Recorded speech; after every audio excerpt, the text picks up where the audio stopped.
Gary Ross.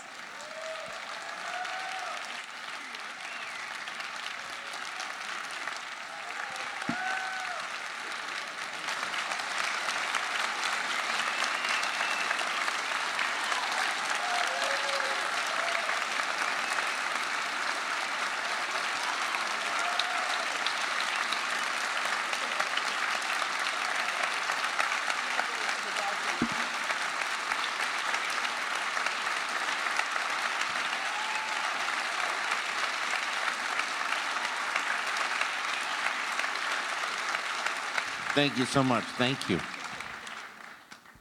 Wow. So we give a golden thumb, and as you know, Roger gave this movie 4 stars, and both he and Gene Siskel thumbs up, so that's 2 thumbs up, but here's Roger's thumb. Wow, it means a lot. Thank you. I'll never turn it upside down, I promise. Thank you so much. Well, he was a huge, huge supporter of the movie, and he really understood every part of it. And so it's, I remember him fondly.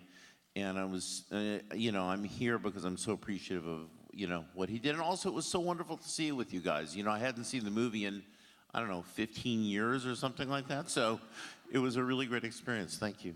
Thank you. And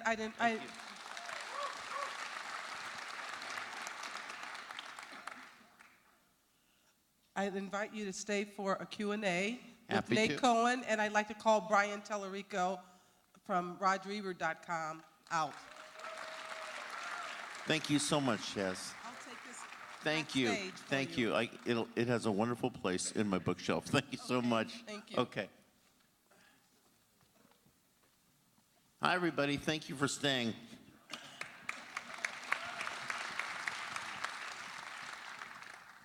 This is a work of soaring imagination. It's just incredible how all the pieces fit together.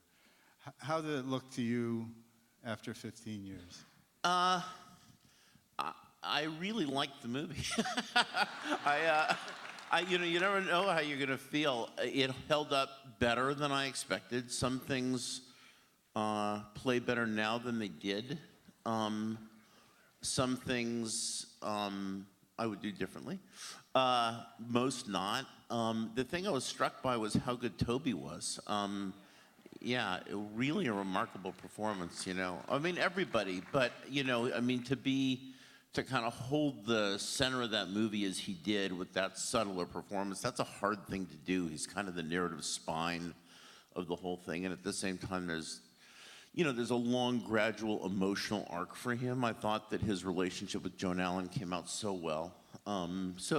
Things I hadn't seen. It takes you so many years to be able to see the movie like a movie and not, and still I remember every note and every cue and every cut and stuff like that. But I was able to see it differently, and it was, I liked it. And I wouldn't say that about all my movies, so. Most people for their directorial debut do like a two-hander or a real simple 2 people in a room. You did a movie that at the time had the most CGI shots in film history. Yeah, in fact, we accidentally invented a thing called the digital intermediate, which is the way people color time movies, because no one had ever done a fully digital movie before. Did anybody try to talk you out of doing something Well, that no, challenging? I lied to the studio and said that I knew how to do all this technically before we started shooting. And I kind of did, but not fully. I didn't actually, fully fathom what was involved. And it was a 1.5 year post, and New Line, which was a wonderful studio and so adventurous and gave so many directors their start. Me, David Fincher, Paul Thomas Anderson. The list is long. And a guy named Mike DeLuca, who worked there. Toby Emmerich, who's now head of Warner Brothers. I mean, it was a wonderful, exciting, Bob Shea. It was a wonderful, exciting place and a great laboratory. So they were very supportive of what was a very unconventional filmmaking process. Yeah. I mean, the cast is just extraordinary. They work so well together, and it's interesting to see faces that we're so familiar with today. And basically when they were just starting their careers. I know. I thought Reese was so good. I was just, right? Wasn't she? I know. I was like knocked out by that. Yeah, I was very, very lucky. You know, I've worked with the same casting director on every movie since then. She just cast Ocean's 8 for me, Debbie Zane, and we've made, 7 movies together. And so, yeah, I was very pleased with the cast. I was really, really pleased with the performances up here. I didn't feel there were false notes. Toby knocked me out more than anybody else because at the time, what he was doing was so subtle. It was hard for me in making the movie to really distinguish his performance from the plot, in a sense, or from me in a way, because the protagonist is so, almost first person. And in seeing his performance just now, I was really, I was super impressed. You spoke in the intro about it being a personal film, and in doing some research, I read about your father. And Yeah. his father, and you can speak a little bit about that, but can you tell the audience why it was personal and how that was intertwined with the So storytelling? many things, I think. My relationship with my mother, I think, was all over that relationship that Toby had with Joan Allen, and my mom was a 50s, 60s housewife who, although we were a, quote, progressive household, I think breaking free to have your own identity was not something, the feminist revolution happened a good 10 years later. And so I remember my mom struggling to have a career, to find an identity in midlife. So that was a big part. My dad was a blacklisted screenwriter. So, well, he calls it dark gray listed. My dad was never, he was never a member of the Communist Party. He was never, but he was a progressive. And at the time, that was enough to kind of jeopardize your career. So he kept working, although the work was not as forthcoming as it had been. But I was raised in a household in which politics were very much a part of it. But I think just a lot of the social perspective and personal to me more in that it kind of reflects a bit of the way I had come to look at the world then and still look at the world now, sort of embracing its untidiness and its lack of symmetry, and that, yeah. Exactly. Yeah. If you were to make the film today and go back to the 90s and put these folks in Friends or Seinfeld, do you think you could make that work? Well, I don't think I'm the person to make that movie. I think there's, I'm sure there's some 30-year-old filmmaker out there who has his own view of what that era was. This is a movie that kind of,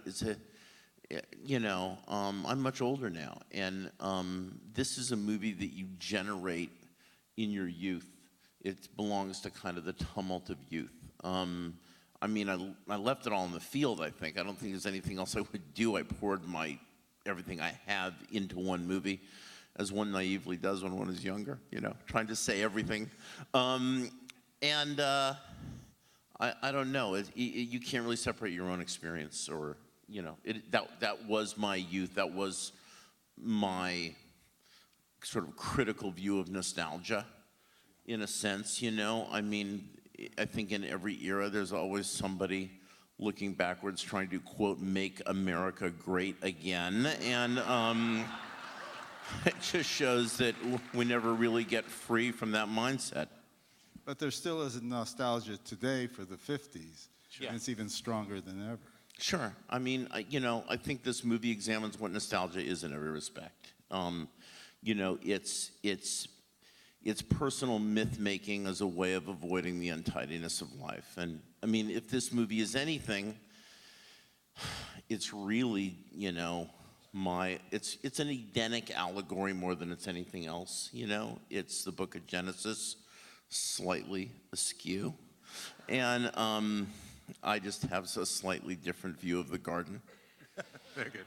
I'm curious how you picked the Americana, or the, Catcher in the Rye and Dave Brubeck and those kind of choices to represent breaking free of the conformity. Oh, I think all those are kind of, not that they're obvious choices, but that you're going to wander into that path. If you're going to talk about, an adolescent coming of age novel that's about nonconformity, written in the middle of the 20th century, it's not going to take long to hit Catcher in the Rye, And, you know, and similarly Brubeck, and like what the jazz movement was, what the beat movement was, I mean, all of that stuff, that there's a parallel, you know, there wasn't just Father Knows Best, you know, somewhere Gene Krupa was banging on a drum at the same time, you know, David Corso was writing poetry. So there's, you know, I think obvious choices there. I hope the movie transcends the 50s and even nostalgia for the 50s, and, you know, and seeing it again, I felt it kind of did. You know, I was happy about that. We chose this movie because it was on Roger's list of movies that he always wanted to show. But we also chose it because we think it's an important film to look at this particular historical moment. Did you see anything in it watching it this time? Yeah, I mean, all the obvious stuff that I said before, that it's, you know, I think things about how we fear the other, and I think that the metaphor of seeing people in color is like seeing someone, was a very powerful way of looking at things different than ourselves or our own homogeneity, and that we derive strength from our pluralism, not from conformity and all of that. I mean, I think all of that, yeah.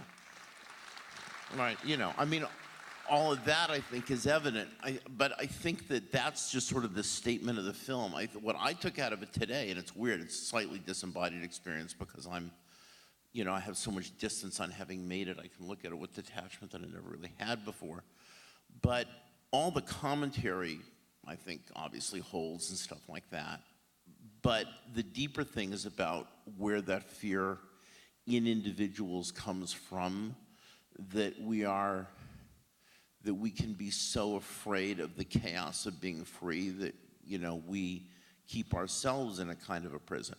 And so it was sort of the personal examination. It's Bill Macy's own personal inhibitions that resonated more with me than any of the town hall meetings where there are obviously the political overtones that I think are, you know, more relevant today than they probably were for obvious reasons than when I made it, you know. Yeah, the cell scene is way more powerful than I remember the scene with Macy and Toby in the cell. Yeah, me too, Powerful. right? Yeah, how lost he was. Yeah, and he's that, confused. Yeah, I mean, you know, I don't think fascism has ever come from anything other than feelings of weakness and a compensatory feeling against weakness. And so seeing Bill that lost and his world turned upside down, and, you know, I mean, I talk about my mom getting, you know, finding a career and finding work and going back to school in midlife and having a career, which was so hard for, quote, housewives of that era. But at the same time, you know, I think I had some sympathy for my dad in that jail cell scene, that the world, the norms that he'd been raised with, although my dad was quite a progressive, et cetera, but just the social construct that he'd been raised with, or dads in general, let's say that, get turned on their heads suddenly. And so, you know, there's a lot of untidiness in that entire situation, but I kind of, if the movie has a singular point of view at all, it's that I kind of embrace the untidiness, and I think that's what makes life worth living. So, To change the subject, talk about Don Knotts. Oh, I was going to do that too. So, Don Knotts. I love seeing Don Knotts go, what the hell are you doing? Not some goddamn coloring book. He was wonderful. You know, he's not actually Don Knotts. He's Don Knotts, you know, so you know, he's not the cliche that we know. He's not Barney Fife, right? So he enjoyed kind of exploring this character and making something different, and it was really fun to do that with him. We had a great time on set together. And How'd you get the idea to cast him? Well, again, you know, there's only a certain number of, like, you know, mid-century sitcom icons that you're going to go to, right? You know, and you know, it was a pretty, you know, it was a short list. How do you shoot a film in color and light it right and then transfer it into black and white? How's Well, that even we possible? shot on color stock. One of the reasons you all had to look at a Blu-ray today is because the actual film prints of Pleasantville aren't pure black and white in the blacks and whites. Sometimes they skew a little blue, sometimes they skew a little red, and I went through a long process at the time reading each one of what's called lad patches on the black and white and sort of grouping all the blueprints, the blue reels with the blue reels, the red reels with the red reels, so that it wouldn't pop between reels when you were projecting. Sadly, I don't know where all those show prints are right now, so we only had the digital version to show, so you lost a little resolution here than you would have from the film, but we shoot in black and color stock and then digitally desaturate, which doesn't sound like a big deal now, but was a very big deal then. But isn't the lighting incredibly difficult to keep Well, the I mean, grays? we're lighting black and white, which I think has always been difficult. You know, we did things like drag what are called carbon arcs down a street. I mean, you know, we were lighting it like the 1950s, so we're literally lighting people with massive lights outside in the daytime. I mean, it's just stuff that you don't see anymore, you know, and hard lighting. And, you know, in a color film, things separate by hue. In a black and white film, they can only separate by value, in other words. So that was all, you know, there was a lot to figure out. And also, I didn't know whether you'd be able to follow a story in which some characters are in black and white and some are in color, and still it isn't always easy. I mean, there's some wide shots where your eye goes right to the people that are in color and not to the ones that are in black and white, and that's just an occupational hazard of this story, I suppose. You know? But then it kind of switches. Once Yeah. more people are in color, your eyes go to the Well, and people in black and white. also, you know, when you have a character in color like Toby talking to Joan Allen, for example, she's only at about 50% saturation, because if she was fully saturated, she would literally explode off the screen and land in the fifth row. You know, it's that kind of thing. And even when they were in that situation, I snuck about 4 or 5% saturation into the black and white characters so they wouldn't isolate so much. So they're never actually purely in black and white either. It's a trick of the eye in order to get you to assimilate it as one frame. Yeah. Talk about how I was interested in how race sort of snuck into this film. Well, so many things snuck into this film, but yeah, yeah. I mean, it was a, you know, even with the no colored signs and things like that. I wanted a way to be able to look at our fear of the other, which is what racism is, as a with the detachment of metaphor, because it's the only way that both the ugliness and the absurdity can be fully rendered absent their immediate social context, right?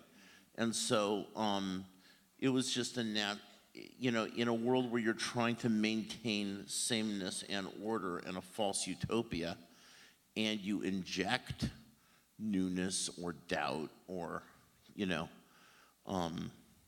when you upend that universe, those things are going to be a natural extension of that process, you know. And the book burning, of course. Yeah, I mean, yeah, we're afraid of the things outside of ourselves, and we try to look. We see that today in how we prescribe language and debate and what we tolerate. Absolutely. As a film critic, Roger's review, which you should all read in that magazine, is a work of art to me. I think it's amazing. He really just understands the film, and he opens it up talking about it being a commentary on the end of a century because of when the film came out. And can you speak a little bit about what that review meant to you in terms of someone that big understanding exactly what you were going for? Well, it was really wonderful, and also our discussion, you know. I think he asked me things at the time that were very provocative that I don't know I had the, you know, I was 38 years old. I don't know that I had all the answers consciously for the strange sort of brew that I'd cooked up. Now I kind of understand it thematically with a little bit of distance much more clearly even than I totally did when I was making it, you know. You have the vocabulary now to talk about it. Yeah, I think that's exactly it. You know, I think that's exactly it. And the wonderful thing about critics is they have often the vocabulary to talk about things that you don't, you know, at the time. And he did. Listen, there were a lot of people who dismissed the movie.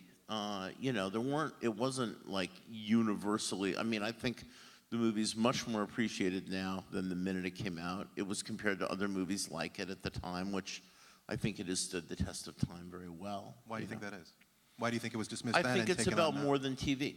I think it's about more than nostalgia. I think it's about, human fear and about the untidy nature of living and about how we kind of confront real emotions or those parts of ourselves that we may be afraid of and embrace aspects of ourselves. It's about the difficulty in changing and how we change.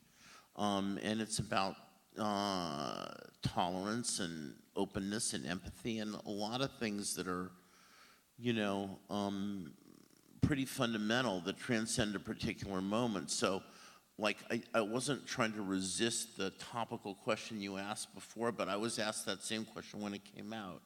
And I think that, you know, history sadly is doomed to repeat itself again and again, but the human emotions that, the human condition is pretty, you know, enduring in that respect. And just my point of view here was that we just shouldn't be so afraid of the messiness and the untidiness and the complexity and the confusion that makes life. You know, my favorite line in the movie may be when Toby says, and there's a lot of things I don't love in the trial. I think it got a little big, but that when he says, there's so many things that are so much better, like silly, sexy, I can't remember, he says, or brief. I was like, whoa, how did you know that at 38? You know, it's like, but the ephemeral nature of what makes life worth living, the ephemeral part is the beautiful part. And so there were a lot of, you know, like I say, I mean, you know, I was surprised how much of it still held up for me and that I felt good about it. Normally you don't like seeing there are a couple movies I just won't see again that I've made. Because there's, not because I don't like them, I like them, but there's such a better movie in there than what ended up on the screen in a couple of cases that I don't like revisiting. Some that were even more popular at the time than this. I think our audience has some questions for you. So we've got microphones in the audience. If you raise your hand, the mic will come to you, and then we can hear what you have to say. I have Yes. a question to your right, or to Over your here? left, I'm sorry, to your left. Oh, okay. We'll come back. Okay. Thank you. Yes. Yeah, when I first thought about asking a question, I was going to ask you to comment on Randy Newman's score, which is so important to the strength of the film. But I was thinking, and I'll give you a choice of answering either one. Or I'll I answer was both. thinking about something completely different in the humanity that also exists in the Hunger Games trilogy, which I heard you were part of. So, your choice. Well, first to Randy's score, you know, again, I haven't heard it in a long time, and I was super impressed with it. You know, Randy is one of those composers who writes actual melody, pretty complex, long melodies, you know, and that's very hard to sustain in film music where you don't really have as much room to develop it. But I thought he stitched together a very amazing, beautiful musical landscape in this thing, and I was super impressed with what he did. In hearing it again, and I hadn't heard it in a long time, and I thought the score you know, these are complicated tunes he's writing. It's not like most movie music, and yet I thought they sat in the movie and against picture very, very well, surprisingly well. I was really impressed with the score today. In terms of Hunger Games, yeah, listen, I think I'm drawn to the same kind of material a lot. I don't think I've ever done a movie that didn't have a social point of view, one way or another. You know, even my last movie, which was set 100 years ago, has a pretty strong social point of view. So I think that, listen, even Ocean's 8, which is about, you know, 8 women doing something remarkable and in a cinematic sense taking back real estate that had always been the province of men. I'm very happy to be working on that movie now. So there's all, you know, I think that's always an aspect of what I do. And I was drawn to Suzanne's novel for those reasons, you know. And it was a fun way to spend the summer. Another question? Front row to your right. I saw this originally at home video, and I'm amazed at how much more I like it on a big screen with an audience. It really comes to life. And a technical question, I was amazed at the bowling alley when the camera followed the ball up and then stayed with. You want to know how I did that? Yes. Okay.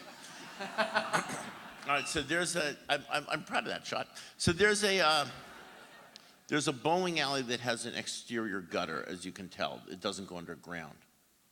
So the hard part of that shot is not chasing the bowling ball. It's the fact that the bowling ball then, when J.T. Walsh picks it up, the camera follows the bowling ball up to him into a close-up. So I built a special dolly, the wheel of which was a bowling ball, so that it could roll up the gutter perfectly because the bowling ball that was the wheel of the dolly fit in the gutter. And on top of that dolly was a camera, and that camera could become a handheld camera at the end of the shot, right? So basically I have a grip pushing this thing up the gutter with this special dolly that's built to fit into the gutter. And then when it reaches J.T. Walsh, a camera operator who had been dressed as a bowler comes over, grabs the camera, and follows it up to J.T. Walsh. That's how we did the shot. All right.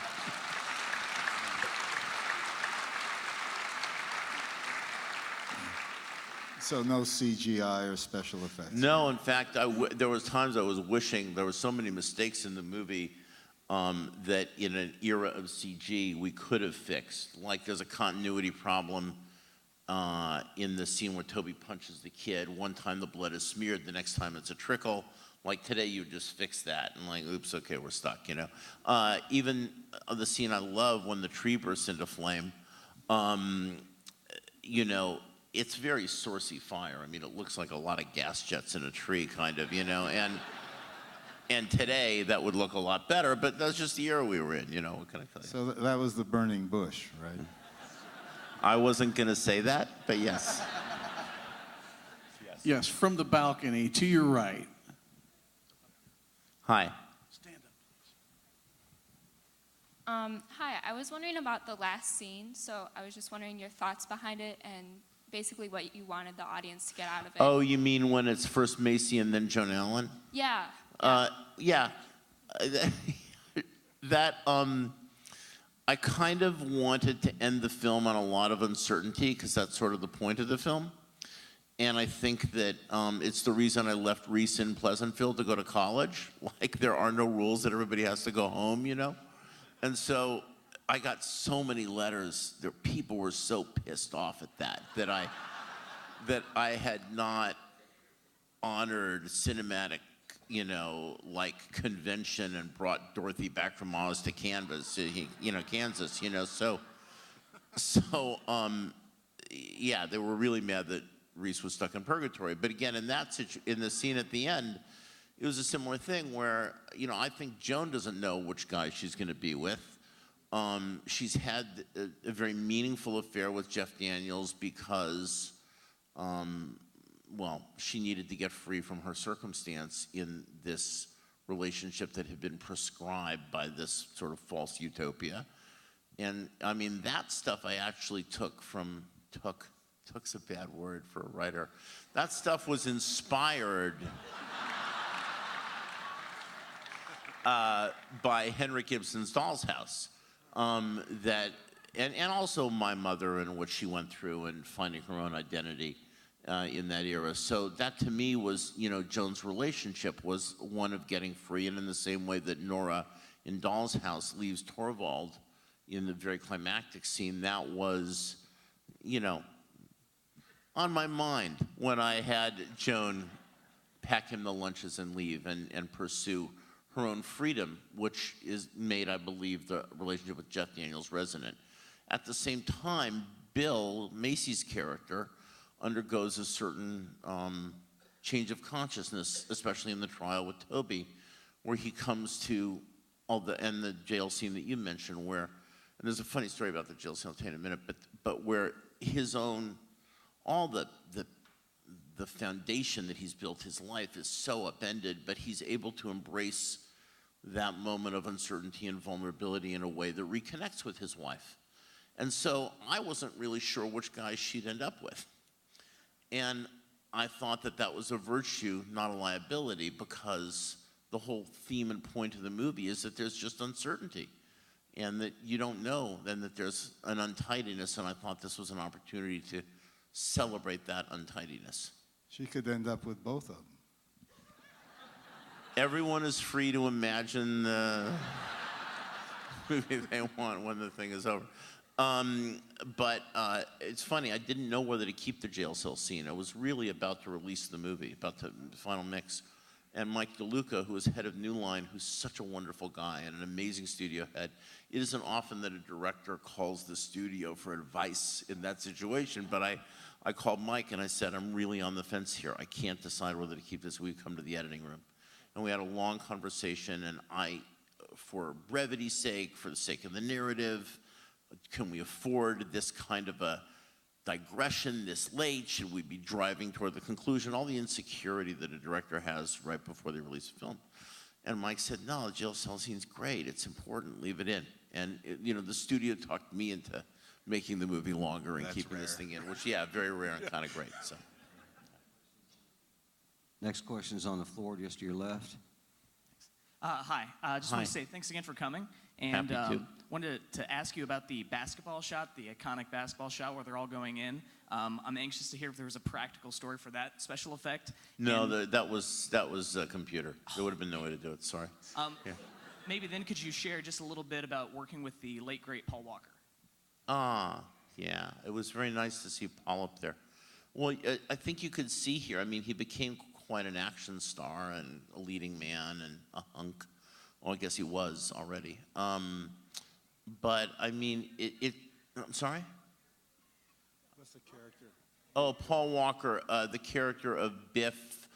He died tragically in a car crash a year ago or 2 years ago, and he plays Reese's boyfriend in the film, the captain of the basketball team, and he is the lead in all the Fast and Furious movies and all of that. So, the thing I was impressed with in seeing him today was that there was a lot of depth and gentility in that performance, and he really understood the comedy in the performance so well. And he hinged into he got wounded and confused so wonderfully when she wants to just keep reading her book, and there was he wasn't raised for that. And there was so much wonderful kind of depth in that moment and in that performance. I was, it was nice to see him again. I'm sure you guys felt the same way, yeah. Just to the other side of the aisle. Okay, we have time for 2 more questions. I thank you again for coming. I really appreciate the film. I've always wanted to ask the question about whether it was shot on color stock and it was colorized, or the other way. And I noticed that you very carefully, when you did desaturate, I noticed you didn't desaturate Joan's eyes because there would have been no way to put makeup on her eyes. That's true. I thought that was a nice. That was a real attention to detail. I can see all the sweat that you put into this. Thank you. Yeah, it was a year and a half in post. That was amazing. You answered all the statistics. My main question, I just want to say that I thought it was a marvelous achievement. I can't believe you did it at the time. Thank you. So thank you very much. Thank you. It was wonderful to be able to. I appreciate it. Thank you. And we can take 1 more question. Okay, our last question comes from the balcony to your right.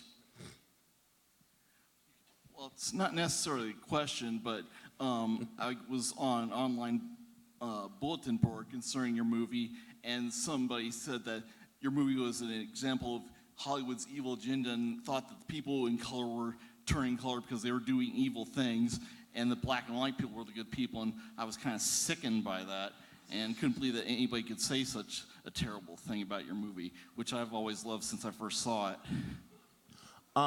Can I comment on people saying a terrible thing about my movie? I'd like to. I think the whole point of the movie is that people should and can say terrible things. Yeah, and that, we need to listen to criticism, not just affirmation. I think that we live in a country more and more where we can selectively hear people who agree with us, and we can selectively tune out people who disagree with us. And part of pluralism, if we want to embrace it on the right and on the left, is that we all have to get in this untidy mess together. as uncomfortable as that may or may not be at times. And I'm on the left, but my side is guilty of it as well.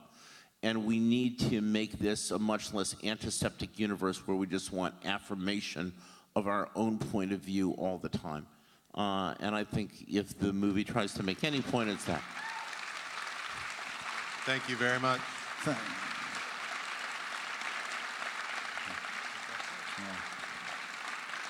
Thank you so much for being here. Thank you. You guys, it was such a thrill for me to have, when you, let me just, I'm allowed a closing statement, I feel. Okay, when you make a movie, like I've never even seen some movies in the theater. I'm mixing them, I see them on the mixing stage, then I'll see them in the DI. I go to the premiere, that's a whole intense experience. And then you go and you see them opening night and you wonder how you're doing and you're worrying reviews and are you making money, aren't you? And this is so rare, I mean, and an incredibly special experience to be able to come back to what is my favorite, one of my favorite, if not my favorite movies, to see it with an audience in an amazing theater like this and to be able to, in a career, have a chance to come back years later and re-experience it, the things you like, the things you don't like, how you respond to it objectively and with all of you and through your eyes. I cannot tell you what a great day this was, so thank you all. Thank you. Thank you.